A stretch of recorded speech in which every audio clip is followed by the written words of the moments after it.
আসসালামু আলাইকুম। আজকে আমরা চলে যাচ্ছি Middle Town, Essex town Bangladeshi cemetery. এটা হচ্ছে বাংলাদেশিদের বৃহত্তর মুসলমানদের কবরস্থান, বিশাল বড়। আল্লাহ সুবহানাল্লাহ আমাদেরকে দেখার সুযোগ করে দিয়েছে। আমি আপনাদেরকে অ্যাড্রেস সহ ভিডিওটা দিয়েছি। এটা উদ্ভাবন হয়েছিল জুন মাসের 20 তারিখ। সেদিন আমার ছোট ছেলের প্রচণ্ড জ্বর, 101 ডিগ্রি জ্বর। আমার হাজব্যান্ড ছুটি নিয়েছে কাজ জায়গা থেকে, যে কবরস্থান কিনেছি ছেলে মেয়ে নিয়ে যাবো, সে কবর দেখাবো। কারণ আমরা জানি না আমাদের জন্ম, মৃত্যু, বিবাহ, কে কোথায় জন্মগ্রহণ করবে, কে কোথায় মৃত্যুবরণ করবে, কার কবর কোথায় হবে আমরা কেউ বলতে পারি না। সব কিছু আল্লাহর হাতে। তারপরও যেহেতু শনিবার ছিল, আমার হাজব্যান্ডের কাজ থাকে, অনেক আগের থেকে তার প্ল্যান ছিল। আর এই কবরস্থান বাংলাদেশ সিমেট্রি সম্বন্ধে আমি আপনাদেরকে যদি বলি কিছু কম হবে, কারণ এত সুন্দর একটা উদ্যোগ নোয়াখালী সোসাইটির মাধ্যমে নেওয়া হয়েছে। এত সুন্দরভাবে যে 2-2.5 বছরের মধ্যে এত বড় একটা প্রকল্প হাতে নিতে পেরেছে, এটা মানে অবিশ্বাস্য। এটা কোনো দেশ বলে না, এটা বাংলাদেশের গর্ব। এটা কোনো সমিতিকে বড় করা বা ছোট করা নয়। এই প্রথম নোয়াখালী সমিতির মাধ্যমে এত সুন্দর একটা উদ্যোগ তুলে ধরতে পেরেছে, আর আমরা সামিল হতে পেরে খুবই ধন্য। তো কিছু বক্তব্য শুনুন ওনাদের মুখে।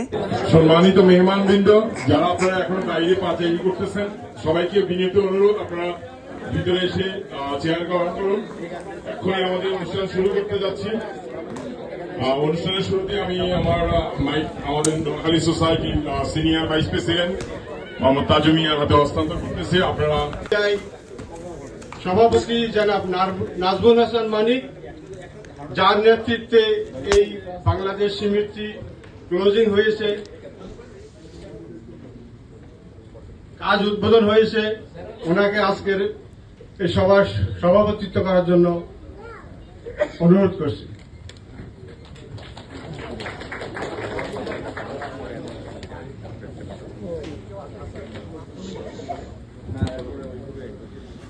আমি আহ্বান করছি বর্তমান সভাপতি, সংগঠনেরই সভাপতি, সবার প্রচেষ্টা এবং তার চিন্তা ধারণা থেকে এই কল্পনা, এই কবরস্থান বাস্তবে রূপান্তরিত হচ্ছে। আমরা জাহিদ বিন্দুর প্রতি চিরকৃতজ্ঞ। আমি এই প্রকল্প বাস্তবায়নের পথে অক্লান্ত শ্রম, সময়, অর্থ, আন্তরিক সহযোগিতা যারা দিয়েছেন তাদের প্রতি ধন্যবাদ, কৃতজ্ঞতা জ্ঞাপন করছি। আমি গভীর কৃতজ্ঞতার সাথে স্মরণ করছি আমাদের সম্মানিত উপদেষ্টা পরিষদ, কার্যনির্বাহী পরিষদ, নোয়াখালী সোসাইটির বর্তমান সভাপতি জনাব জাহিদ বিন্দু সাহেব। ওনার জন্য একটা হাততালি হবে। শিখবো, ভুল আমাদের হবে, আপনারা আমাদেরকে ওটার জন্য একটা এক্সকিউজ করতে হবে ইনশাল্লাহ। এবং কি আমরা ভুল থেকে সূত্রে আমরা সামনের দিকে অগ্রসর হব। আমরা চাই আপনাদের সহযোগিতা। বাংলাদেশ সিমেট্রি এটা আপনাদের প্রজেক্ট, আপনাদের সিমেট্রি, বাট এটা administered by different organization. Noakhali society এটার প্রজেক্টের উদ্যোক্তা। এখানে ডিফারেন্ট অ্যাডমিনিস্ট্রেশন কাজ করবে এবং সেই অ্যাডমিনিস্ট্রেশনকে আপনাকে ফলো করতে হবে। আপনারা যখন মাটি দিতে আসবেন তখন আপনাদেরকে যেই ওনারা যে স্টাফরা ওনারা যখন থাকবেন, যারা যেভাবে কাজ করবে, আপনারা দয়া করে ওই জিনিসগুলো ফলো করবেন।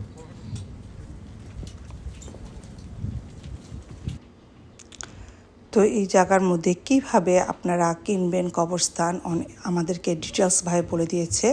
বিভিন্ন সংগঠনের মাধ্যমে, যেমন সমিতির মাধ্যমে, মিরেশ্বরের সমিতি, চট্টগ্রাম সমিতি, ঢাকার সমিতি, সেভাবে কেনা যাবে।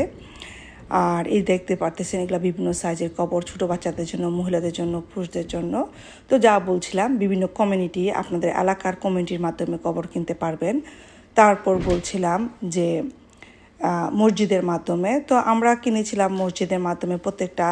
আমাদের মাশাল্লাহ এখানে আমাদের আমেরিকার নিউ ইয়র্ক সিটিতে এত অলিতে-গলিতে আমাদের মসজিদ হয়েছে আল্লাহর রহমতে।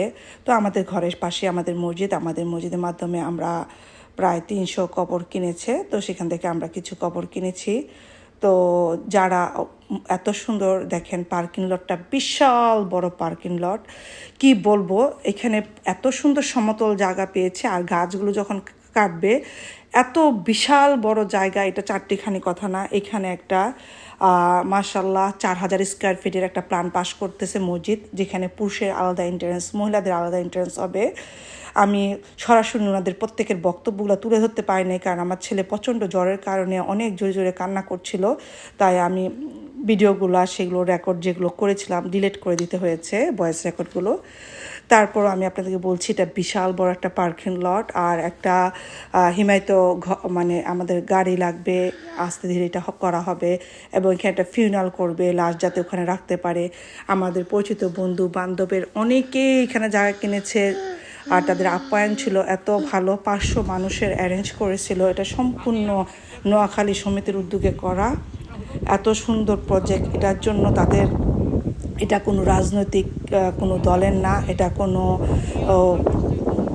মানে এটা নিয়ে কোনো কিছু যে অর্থ আত্মসাৎ হবে, এত সুন্দর ক্লিয়ার করে সব কিছু ডিটেলস দিয়েছে, এত স্পষ্ট। এখানে যারা গিয়েছে তারা প্রত্যেকেই মানে বলতে পারবে যে এত স্বচ্ছ হিসাব দিয়েছে। এই জমিটা 14 মাস আপনার মার্কেট প্লেসে ছিল, যে টাকা দিয়ে তারা কিনেছে নোয়াখালী প্রথমেই উদ্যোগে, তা এই সোসাইটির মাধ্যমে এটা কেনা হয়েছে। তারপর বিভিন্ন মসজিদের মাধ্যমে, বিভিন্ন সমিতির মাধ্যমে কিছু বিক্রি হয়েছে। এত সুন্দর উদ্যোগ, এটাই প্রথম এবং বৃহত্তর কবরস্থান। এখানে যেতে পেরে এত ভাল লেগেছে। আর এখানে মানে কবর কিনে রেখেছি, সামিল হতে পেরেও খুব গর্বিত বোধ লাগছে। ভালো কাজের সবসময় প্রশংসা করতে হবে এবং প্রচার এবং প্রসার করতে হবে। আল্লাহ কবুল করুক। এখানে আমরা যেদিন গিয়েছি প্রথম একটা কবর, এই যে কবরটা দেখতে পারতেছেন, একজন উপদেষ্টা নোয়াখালী সমিতির কবর দেওয়া হয়েছে। তো আস্তে আস্তে আসলে আমরা জানি না আমরা কবে মারা যাব। সো খুবই প্রশংসার একটা উদ্যোগ। সবাই এইটা কিনতে, মসজিদের আগেই বলেছিলাম, কেউ যদি কবর কিনতে চান আপনার নিকটস্থ মসজিদ অথবা আপনার সমিতির মাধ্যমে কবর কিনতে পারবেন। ইন্ডিভিজুয়ালভাবে এখন আর দিচ্ছে না, কারণ অনেক মানে করতে হয়। তো আমাদের সকালে ব্রেকফাস্ট ছিল, দুপুরে লাঞ্চ ছিল এবং বিকালে মানে কি বলবো চা পাউরুটি ছিল। অসম্ভব সুন্দর একটা দিন কাটিয়েছি। আল্লাহ কবুল করার মালিক।